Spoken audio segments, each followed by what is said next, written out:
Genius, get onto my show.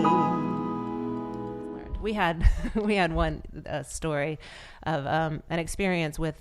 Oh, it's horrible. It makes me horrible. But we were in Asia. We were performing in Asia with an orchestra. Jason was conducting. I was playing the piano, and we were the only guests. Everyone else was. This was in Singapore, and Jason was. There was just a moment that wasn't clear, and it was 2 or 3 times it wasn't clear, and I, without even thinking, I said, "Jason, your downbeat's not clear."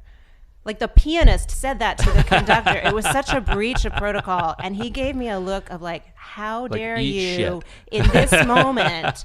And I was like, oh my God, that was the wife speaking to the husband in a way that I thought would be helpful. And I have totally overstepped my bounds. And so I, humbly subjugated yourself. Yes. Yeah. It's hard to remember. And had to like apologize profusely in a way that was like, I don't want you to think I can't be your pianist anymore because I'm going to be an upstart. Right. And so I you understand. have to apologize way overboard. I understand that was, and then thinking, well, if I had been the conductor and he had been the pianist, would he have had the same humility? Would he have? I mean, that's right. Would you have said thank you? Would you have said thank you, darling?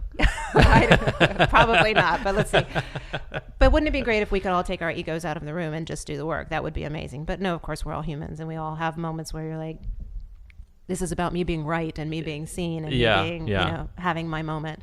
Now, and I think that's hard. What you said about your relationship with your wife rings very true, that there are times when he comes home from event and he's like, this was great and this was great and this was great. And I'm like, and nobody saw me. Yeah, and you're covered in vomit and you've got cereal in the sink. Yeah.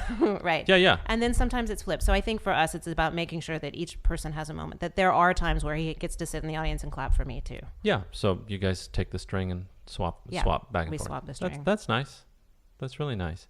I wanted to go back a little bit because I've always seen. I mean, we've met each other a few times. I don't know you super well, but we've had dinner a few times, and I've always seen you as so gregarious and so friendly and so sweet. I was wondering.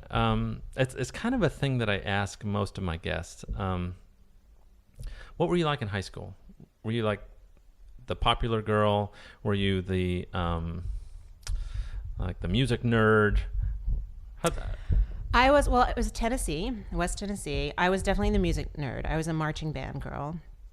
And I was, my senior year, I was the drum major, which is the conductor of the marching band, but it has very little to do with conducting. It's more like herding elephants. And I was the president of the marching band. So so I wore a marching band uniform. Yeah. And those were my people. And I think it's because they were the musicians in West Tennessee. Very few of them went on to be professional musicians. Right.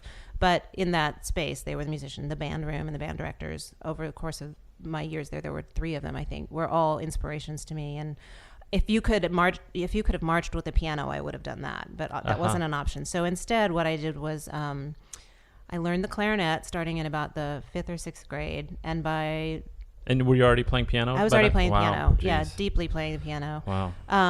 But I really think exactly what I said. If I could have just continued the piano through high school, I would have. But there was no way to do that in school. So and we didn't have a theater program in my high school, or I might have found that sooner.